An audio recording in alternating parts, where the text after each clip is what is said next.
నడిచినా కూర్చున్నా మోకాళ్ళ నొప్పులు వస్తున్నాయా? ప్రాణ పెయిన్ క్లినిక్ లో అధునాతన చికిత్సతో మోకాళ్ళ నొప్పులు తగ్గించుకోండి. హాయ్ హలో నమస్తే వెల్కమ్ టు అవర్ ఛానల్ మనం టీవీ. నేను మీ శాన్వి. రాజకీయాల్లో చూసుకుంటే ముఖ్యంగా బీహార్లో ఏంటి అంటే ఆర్జేడీ అలాగే జేడీయూ పార్టీలు పొత్తులో ఉండి విడిపోయే పరిస్థితి అయితే కనిపించింది. ఇప్పుడు అదే పరిణామాలు మన ఏపీలో కూడా కనబడుతున్నాయా? మరి దీని గురించి మనతో మాట్లాడడానికి సీనియర్ పొలిటికల్ అనలిస్ట్ కట్టా కార్తిక్ గారు ఉన్నారు. ఆయనతో మాట్లాడదాం. హాయ్ సార్, నమస్తే. ఎలా ఉన్నారు సార్? సార్, మరి ఇప్పుడు చూసుకుంటే మన ఏపీ రాజకీయాల్లో ముఖ్యంగా టీడీపీ అండ్ అలాగే జనసేన రెండు పొత్తులు ఉన్నాయి. ఆ విషయం మనకు తెలిసిందే. కానీ ప్రస్తుత పరిణామాలు చూసుకుంటే లైక్ నాగబాబు గారు వేసిన ట్వీటే కానివ్వండి, అలాగే హరిరామ జోగయ్య గారు రాసిన లెటరే కానివ్వండి, లేదు అంటే నిన్న పవన్ కళ్యాణ్ గారు బిహేవియర్ కానివ్వండి, ఈ పరిణామాలన్నీ కూడా ఈ రెండు పొత్తు చీలబోయే పరిస్థితి ఉంది అని రాజకీయాల్లో చాలా రకాలుగా న్యూస్ అనేది వైరల్ అవుతుంది. మీరు ఎంతవరకు నిజమంటారు? అంటే కోడిగుడ్డు మీద ఈకలు బీకాలని చూసి వాళ్ళు తెలుసా మీకు?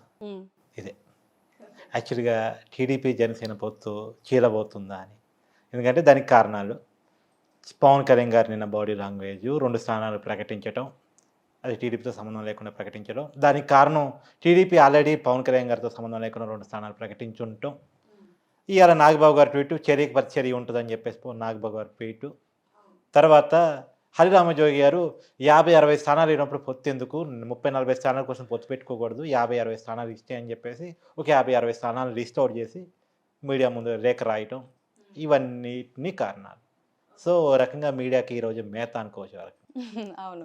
అయితే నేనేమంటానంటే, సరే వాటెవర్ జరుగుతున్న పరిణామాలు అన్ని నిశ్చితంగా గమనించినప్పుడు ఇక్కడ ఒకరిది ఆశయం, ఒకరిది ఆశ. ఆశయం ఏంటి, ఆశ ఏంటి? ఆశయం ఎవరిది, ఆశ ఎవరిది? ఆశయం పవన్ కళ్యాణ్ది. ఏంటి ఆశయం?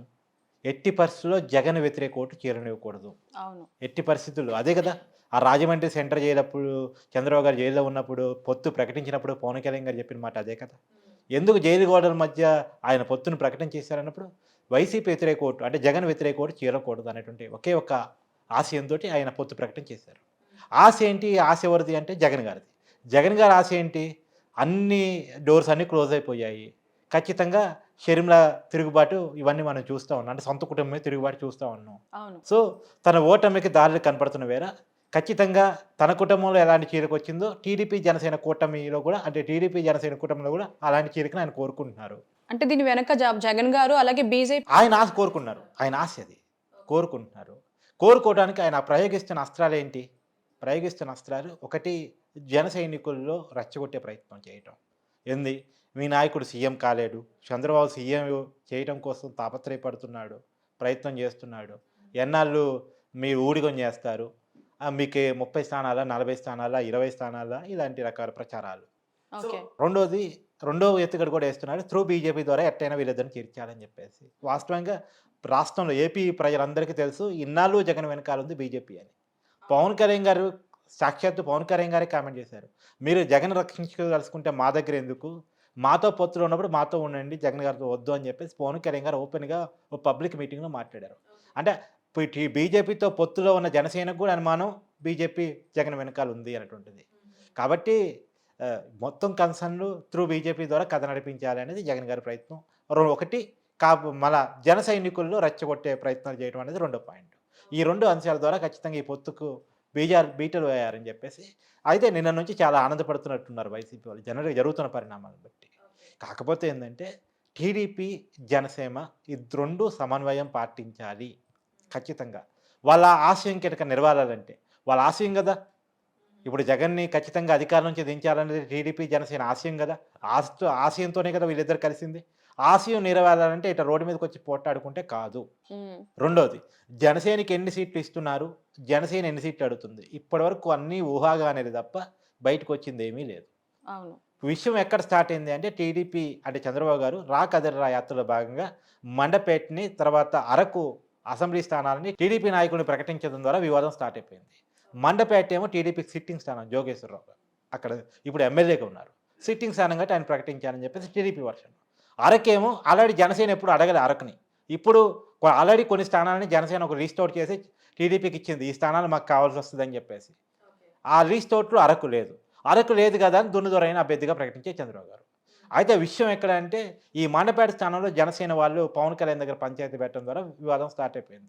సో జన సైనికులను జగన్ రెచ్చగొడుతున్నారని తెలుసుకున్న పవన్ కళ్యాణ్ స్ట్రాటజీగా ఓ పని చేశారు ఏంటంటే, లేదు నేను ఎవరి చేతుల్లో లేను, ఎవరికి ఊడిగం చేయదలుచుకోలేదు, మాకు ఇండిపెండెన్సీ ఉంది అని చెప్పేసి తనకు తనగా 2 స్థానాలు పోటీ చేస్తున్నట్టు ప్రకటించేశారు. అది వివాదం లేని స్థానాలు రాజోలు, రాజానగరం. రాజోలు జనసేన సిట్టింగ్ స్థానం, పోయినసారి ఎన్నికల్లో గెలిచారు. ఆయన గెలిచిన ఎమ్మెల్యే ఇప్పుడు వైసీపీతో క్యారియన్ అవుతున్నారు పొలిటికల్గా. సో వాళ్ళు గెలిచిన స్థానం కాబట్టి ఆ స్థానం ఖచ్చితంగా మళ్ళీ జనసేనకే ఇచ్చే అవకాశం ఉంది. సో రాజానగరం కూడా ఇప్పటివరకు జనసేనకి ఇవ్వడానికి అవకాశం ఉన్న స్థానం. అన్ని మీడియాలో కూడా రాజానగరం జనసేనకి ఇవ్వబోతున్నారో ప్రచారం జరుగుతున్న స్థానం. ఖచ్చితంగా ఇక్కడ జనసేన పోటీ చేయబోతుంది. సో జనసేన ఖచ్చితంగా పోటీ చేసే 2 స్థానాలను పవన్ కళ్యాణ్ ప్రకటించారు. టీడీపీ ఖచ్చితంగా పోటీ చేస్తాం అనుకున్నటువంటి 2 స్థానాన్ని చంద్రబాబు ప్రకటించేశారు. ఇక్కడ వివాదం లేదు. వివాదం ఎవరిది అంటే వివాదం చేద్దాం అనుకున్నటువంటి వాళ్ళది. కాకపోతే ఆ వివాదానికి ఆస్కారం ఇస్తున్నారు వాళ్ళ కామెంట్స్ ద్వారా. ఇటు నాగబాబు గారి ట్వీట్ తొందరపాటు ఖచ్చితంగా. అలా ఆయన మాట్లాడుకుని ఉండాల్సింది, అలా చేయకుండా ఉండాల్సింది. ఎందుకంటే నిన్న పవన్ కళ్యాణ్ గారు కూడా చాలా బ్యాలెన్స్డ్గా మాట్లాడారు. వాస్తవానికి చంద్రబాబు గారు చేసిన తప్పు అంటూనే, నాతో సంబంధం లేకుండా 2 స్థానాలు ప్రకటించడం తప్పు అంటూనే, ఆయన పరిస్థితుల్లో నుంచి ఆయన ఒత్తిడి మేరకు ఆయన ఒక పదం వాడారు, అత్తారింటికి దారేది సినిమాలో డైలాగ్ను వాడుతూ, అంత పెద్ద మనిషి చిన్న కోట్లో ఎమడ్డు అని చెప్పేసి, అందుకనే వాళ్ళకి ఆ ఇబ్బందులు ఉన్నాయని చెప్పేసి వాళ్ళ ఇబ్బందులు కూడా పవన్ కళ్యాణ్ చెప్పుకుంటూ వచ్చారు. అంటే జన సైనికుల్లో క్లారిటీ ఇవ్వటం కోసం, తేడా రాకుండా చూడటం కోసం పవన్ కళ్యాణ్ గారు ఎన్ని ప్రయత్నాలు చేయాలో అన్ని ప్రయత్నాలు చేస్తున్నారు. ఆ ప్రయత్నాన్ని గండికొట్టే విధంగా జన సైనికులు, టీడీపీ కార్యకర్తలు, అంటే జనసేన నాయకులు, టీడీపీ నాయకులు ఎవరు చేసినా తప్పే అది. కాకపోతే ఇక్కడ ఒక చిన్న అనుమానం, బీజేపీ నిజంగానే టీడీపీ జనసేన విడగొట్టే ప్రయత్నం చేస్తుందా, లేదా వీళ్ళతో కలిసిపోతుందా అనేది. ఇప్పటి వరకు బీజేపీ చెప్తుంది మేము జనసేనతో మాత్రమే పొత్తులో ఉన్నాం. అవును, అఫీషియల్గా వాళ్ళు చెప్తుంది జనసేనతో మాత్రం పొత్తులో ఉన్నాం. టీడీపీకి వైసీపీకి సమదూరం. ఆల్రెడీ నీతో పొత్తులో ఉన్న జనసేన టీడీపీతో కలిసిందిరా బాబు, నీ స్టాండ్ ఏందిరో చెప్పరా అంటే మేము జనసేనతో ఉన్నాం అని చెప్పుకుంటూ వస్తున్నారు. మరి టీడీపీతో కలుస్తారా లేదా అనేది ఈ రోజు వరకు స్టిల్ ఇప్పటివరకు క్లారిటీ ఇవ్వలేదు.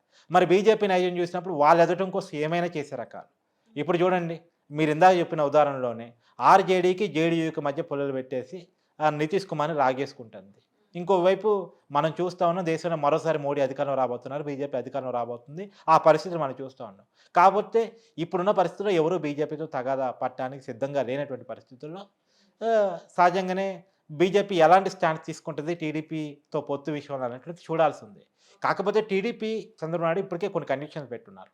ఏంటంటే బీజేపీని కలుపుకోవాలంటే వైజాగ్ స్టీల్ ప్లాంట్ విషయంలో ఖచ్చితమైన హామీని ఇవ్వాలి. ఎందుకంటే గతంలో బీజేపీ రాష్ట్రానికి ఏమీ చేయట్లేదు అనే కారణం చేత బీజేపీతో తెగదెంపులు చేసుకున్నారు చంద్రబాబు. ఆల్రెడీ 2014లో టీడీపీ, బీజేపీ, జనసేన కూడా పొత్తులో ఉండేవి. పొత్తులో ఉన్నదాన్ని చంద్రబాబు నాయుడు ఎన్డీఏ నుంచి బయటకు వచ్చేసాడు. ఎందుకు బయటకు వచ్చాడు? రాష్ట్రానికి వీళ్ళు న్యాయం చేయట్లేదు అని కారణం చేత. మరి రాష్ట్రం న్యాయం చేయని పార్టీతో ఇవాళ టీడీపీ కలుస్తుంది అనాలంటే ఏదో ఒక హామీతో పోయి కలవాలి. ఆ హామీ కోసం 2 కండిషన్లు పెట్టారు. ఒకటి, వైజాగ్ స్టీల్ ప్లాంట్ విషయంలో మీరు క్లారిటీ ఇవ్వాలి. 2, జగన్ విషయంలో మీ స్టాండ్ మార్చుకోవాలి. ఎందుకంటే మీరు ఇండైరెక్ట్గా జగన్ని కాపాడుతూ వస్తున్నారు. జగన్ని అరెస్ట్ చేయకుండా మీరు ఆపారు. జగన్ కేసులు చాలా కీలకమైన కేసులు, అందరికీ తెలుసు కదా. జగన్ విషయంలో 33 ఛార్జ్షీట్లు ఉన్నాయి. ఆయన ఈ రోజు వరకు కోర్టుకు హాజరు కావట్లేదు. 42,000 కోట్ల రూపాయలు ఆల్రెడీ కోర్టుల్లో ఈడీ అటాచ్ చేసింది. కాబట్టి ఇంత పెద్ద ఎత్తున జగన్ మీద కేసులున్నా జగన్ రక్షించబడుతున్నాడంటే బీజేపీ కారణం. ఇంకోటి, చంద్రబాబు మీద కేసులు పెట్టడంలో కూడా జగన్కి అండగా నిలిచింది బీజేపీ కేంద్రమే అని చెప్పేసి అందరికీ తెలుసు. చంద్రబాబు పెట్టిన కండిషన్స్ బీజేపీకి నచ్చకే ఇదంతా జగన్కి సపోర్ట్ చేస్తుందా? నిజంగా పవన్ కళ్యాణ్ అయితే విడిపోవడానికి రెడీగా లేడు. ఎవరు విడగొట్టడానికి ప్రయత్నం చేసినా, ఎవరే ప్రయత్నాలు చేసినా పవన్ కళ్యాణ్ క్లారిటీగానే ఉన్నారు, చంద్రబాబు క్లారిటీగానే ఉన్నారు. పవన్ కళ్యాణ్, చంద్రబాబు క్లారిటీగా ఉండగా వాళ్ళు నిలగొట్టేది ఎవరు చెప్పండి? కాకపోతే పవన్ కళ్యాణ్ చేతుల్లో పరిస్థితులు లేకుండా చేయాలని జరిగే ప్రయత్నం జరుగుతూ ఉంది. పవన్ కళ్యాణ్ 30 స్థానాలకు ఒప్పుకుంటే, 40 స్థానాలకు ఒప్పుకుంటే పవన్ కళ్యాణ్ డ్యామేజ్ చేయాలి, పవన్ కళ్యాణ్ ఇమేజ్ని డ్యామేజ్ చేయాలి, పవన్ కళ్యాణ్ ప్యాకేజ్ స్టార్గా చూపించాలి, పవన్ కళ్యాణ్ చేతుల్లో ఆప్షన్స్ లేకుండా పవన్ కళ్యాణ్ బలవంతంగా చంద్రబాబు నుంచి విడగొట్టాలని చెప్పేసి ప్రయత్నం జరుగుతుంది. 12 సంసారంలో విడాకులు తీసుకురావాలని ప్రయత్నం చేస్తుంది. వాళ్ళు క్లారిటీగా ఉన్నారు కానీ విడాకులు తీసుకురావాలి. వీళ్ళు క్లారిటీగా ఉన్నారు కానీ విడాకులు తీపియాలి. విడాకులు తీపించడం కోసం కింద నుంచి రెచ్చగొట్టాలి. చేయగలిగిన ప్రయత్నాలు ఎట్టిస్తారండి? జనసేనకి ఇవాళ 50-60 స్థానాలు ఇచ్చే పరిస్థితి ఉందా? పోయినసారి జనసేన ప్రాతినిధ్యం ఎంత అసెంబ్లీలో? అసలు పొత్తులు టీడీపీ కొత్త. బీజేపీతో ఎన్నాళ్ళు పొత్తులో ఉంది టీడీపీ? ఎన్ని స్థానాలు ఇచ్చింది ఏపీలో? 2ది మహాకూటమి అని చెప్పేసి అప్పుడు టీఆర్ఎస్ పార్టీ, ఇప్పుడు బీఆర్ఎస్ పార్టీ, టీఆర్ఎస్ పార్టీతోనూ వామపక్షాలతోనూ కలిసింది, పొత్తు పెట్టుకుంది. అన్ని పార్టీలు కలిపి కూడా 50 స్థానాలు ఆ రోజుల్లో కూడా టీడీపీ కేటాయించలేదు కదా. టీడీపీ ఎప్పుడు మొత్తం ఇప్పుడు 170 స్థానాలు, విభజిత రాష్ట్రంలో 170 స్థానాలు, ఏ రోజు కూడా 150 స్థానాలు తక్కువ పోటీ చేసిన పార్టీ కాదు. మరి అలాంటి పార్టీ ఇవాళ 100 స్థానాలకో 120 స్థానాలకో పోటీ చేయమంటే ఎట్ట సాధ్యమవుతుంది? ఆ నియోజకవర్గంలో క్యాడెట్ ఒప్పుకుంటారు. నిజంగా అంత బలమైన పార్టీతో పొత్తు పెట్టుకునే పరిస్థితి ఉందంటే జనసేనకి పోయినసారి వచ్చిన ఓట్ బ్యాంక్ ఎంత, చూపించుకున్న అసెంబ్లీ ప్రాతినిధ్యం ఎంత, ఒకే ఒక్క స్థానంలో గెలిచారు. వాళ్ళ పార్టీ సాక్షాత్ పవన్ కళ్యాణ్ గారు 2 స్థానాలు పోటీ చేసి ఓడిపోయారు.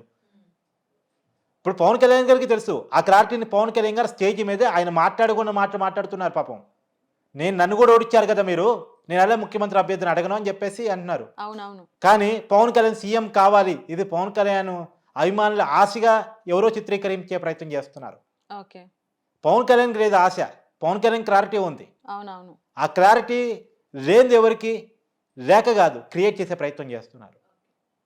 సో దీని మీద ఒక క్లారిటీతో నేనైతే ఇద్దరు 2 పార్టీలకు చెప్పదలుచుకున్నా అంటే, మీ ఆశయం నెరవేరాలి అంటే ఖచ్చితంగా కోఆర్డినేషన్తో ముందుకు వెళ్ళాలి, బ్యాలెన్స్డ్గా ముందుకు వెళ్ళాలి, జాగ్రత్తగా ముందుకు వెళ్ళాలి. లేదు అంటే అవతల వాళ్ళ ఆశ నెరవేరే అవకాశం ఉంది. మీ ఆశ వాళ్ళ ఆశ నెరవేరాలా, మీ ఆశయం నెరవేరాలా, మీ బిహేవియర్ని బట్టి ఉంటుంది. మీరు జాగ్రత్తగా ముందుకెళ్ళండి, కోఆర్డినేషన్తో ముందుకెళ్ళండి. ప్రతి విషయాన్ని ఆచితూచి అడిగి వేయాల్సిన అవసరం ఉంది. ఎందుకంటే ఎంత అవునన్నా కాదన్నా 2 వైరపక్షాలు, జనసేన టీడీపీ పోయినసారి ఎన్నికల్లో ఇద్దరు ఒకరొకరు తిట్టుకున్న వాళ్ళు. ఇప్పుడు కలుపుకునే టైంలో ఖచ్చితంగా సీట్ల కాడ గొడవ వచ్చే అవకాశం ఉంటుంది. ఆ గొడవ రాకుండా చూసుకోవాలని బాధ్యత మీ 2 పార్టీలది. మీరే నాయకులుగా ఉన్నటువంటి వాళ్ళే చిన్న చిన్న కామెంట్స్ వదులుతుంటే, లీకులు ఇస్తుంటే కింద క్యాడర్ కొట్టుకోవడానికి అవకాశం ఎక్కువ ఉంటుంది. కాబట్టి జాగ్రత్తగా ముందుకెళ్లాల్సిన అవసరం ఉంది. ఏమాత్రం జాగ్రత్త పాటించడంలో లోపం జరిగినా దాన్ని జగన్ అడ్వాంటేజ్గా తీసుకునే ప్రమాదం ఉంది. Yeah sir, thank you sir.